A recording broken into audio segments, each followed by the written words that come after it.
What is going on, everybody? I hope everybody's enjoying their week. If this is your first time to my channel, welcome you all. My name is Black Apino, the Apple Guy. If you'd like to smash the subscribe button, hit that bell notification. That way you don't miss content when I drop it. And today I'll be talking about the much rumored GoPro Hero 9. So for those of you that are OG to my channel know that I love the GoPros. In fact, I have the GoPro Hero 7. And I've had almost every GoPro out. I've had the 3, the 5, the 6, the Hero Session, the Hero 5. There was 2 sessions. There was a 4K version. I had that. And I've done numerous comparisons between those, which if you want to see those comparisons, I have a link in the description for the playlist for that I have. But you can also just search my videos for that.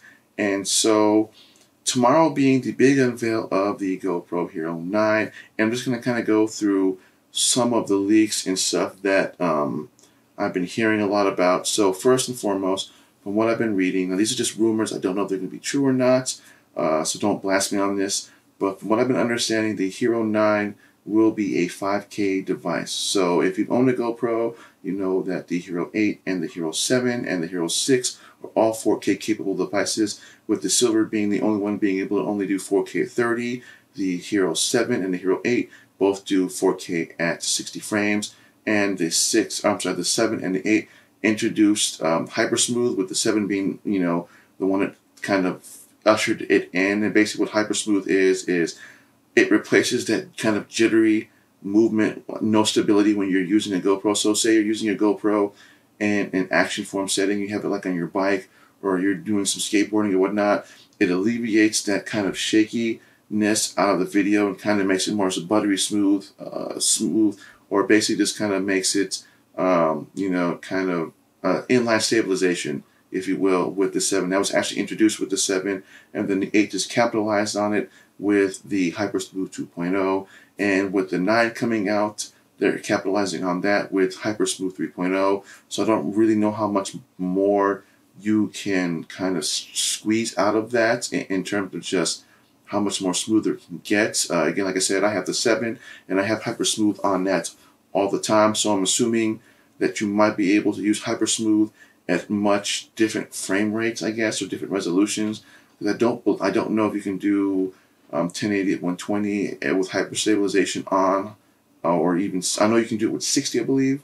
I'm not sure. It's been a while since I've actually shot anything off my GoPro, but I typically will shoot all my GoPro videos at 4K at either 60 or 30, and I always have the Hypersmooth on. So in that aspect, it should be kind of interesting to see how they plan on doing that and implementing that with Hypersmooth 3.0 for the Hero 9.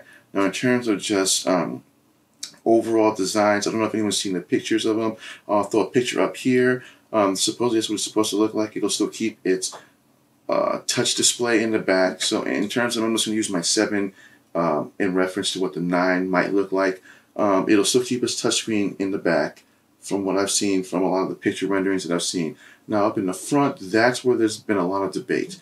So if you've ever owned a GoPro, you notice that on the front it's just a simple monochrome, just information station. It just kind of shows you the time when you're recording or the pictures that you're taking, and it just kind of gives you like little things such as what resolution, frame rate, and if you're shooting in a video, how much time you have left on the micro SD card to shoot, or how much space is left. And then with photos, when you're shooting photos, it tells you how much space you have left on that for shooting photos. So from what I've been hearing with the GoPro Hero 9, you're actually going to be getting a more color screen up in the front. So I'm assuming they might be going the DJI Osmo way with theirs, with the front-facing camera. So it shows pretty much all the displays and stuff. And even if they don't do the front-facing camera with it, in terms of that, just the fact that they might actually make it into a color display makes it definitely worth it. Because, and I'm not saying this as a knock to GoPro, I do get tired of kind of looking at the mono displays. I know it's there,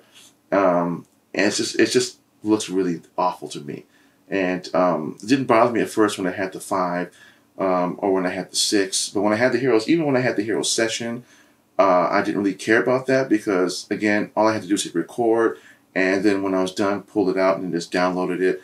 Obviously with the Hero 7 and 8, it's a little bit different, but I really was hoping when they had the 8, when it was coming out, that they would have done that with the 8, but I guess they didn't. They decided to just kind of go the same kind of body design.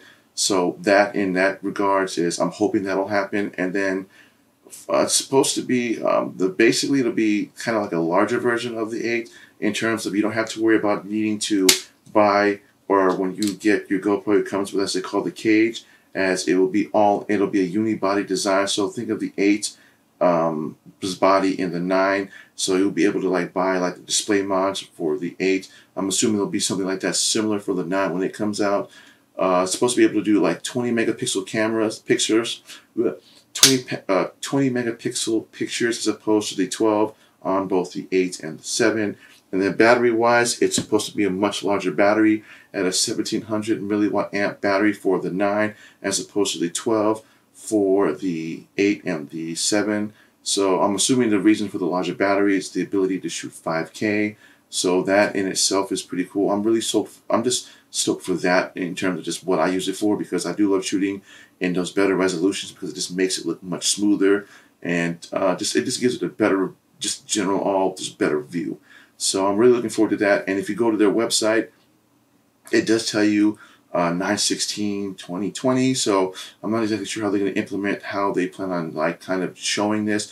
I don't know if they'll be doing like an event or pre-recorded or something like, kind of how Apple does theirs or how Sony did theirs. So I'm really curious to see how that's going to affect it in terms of just what you'll be able to see, and then pre-ordering, and then price-wise. I have been unable to find any price leaks in terms of what anyone speculates the price is going to be. So I'm guessing. This is just pure speculation from my standpoint. I'm assuming that it'll probably be a little bit more than the 7 and the 8. So when the 7 came out, it replaced the 6 at $399. So when the 7 came out, it went to $399, and the 6 dropped down in price. And then when the 8 came out, it replaced the 7, but entered in at around the $400 range. So when the 9 comes out, and I'm speculating this, that when it comes out, it'll probably be, I'm guessing, about $100 more just for the ability to shoot 5K, which I know that sounds kind of dumb, just for the fact that they can shoot at a higher resolution. They charge you $100 more. But again, like I said, these are just rumors and speculations. There's not really any clear place that I could find that actually shows you how much it's going to cost. I'm just guessing from what I've seen and from what I bought from previous GoPros. So that's just that. And again, I'll have a link in the description for pretty much for some of the rumors and some of the websites that I've gone to that I just looked at these at. So, but that's pretty much all that I have for you right now. So are you excited about getting a GoPro? Do you own a GoPro? Are you going to think about switching from the 7 to the 8 when the 9 comes out? Because typically when a newer model comes out, the previous model does tend to drop down in price, but it's not something that happens like instant. It usually takes it a couple of months for it to drop down in price. Or are you just going to go straight from the 7 to the 9, or you can go from 8 to the 9? How are you planning on doing that? As for me, I am looking forward to getting the 9. Just the fact that if the rumors are true, that it's being able to shoot at 5K, that alone is perfectly fine for me, because as I said before, I shoot all my videos in 4K and then I render them down to 1080. So if I'm shooting everything in 5K, I'll just render it down to 4K and then just leave it as that. So again, that's pretty much all I have to now. That's pretty much all I have for now. So stay tuned for the big unveil of the GoPro. Again, I'll have the link in the description for their website, and you can kind of look at it. It doesn't really give you a lot. It just kind of tells you again 9/16/20, which is tomorrow. So, but again, I'll have a link in the description for all the other rumors that I've been hearing and that I got my information from. And that is everything that I have on the much anticipated GoPro Hero 9. So if you're new to my channel, don't forget to hit that subscribe button, smash that bell notification, that way you don't miss content when I drop it, and give me a thumbs up if this video was helpful. And again, I want to thank everybody for watching, and my name is Mike Apino, the Apple Guy, and have a great week.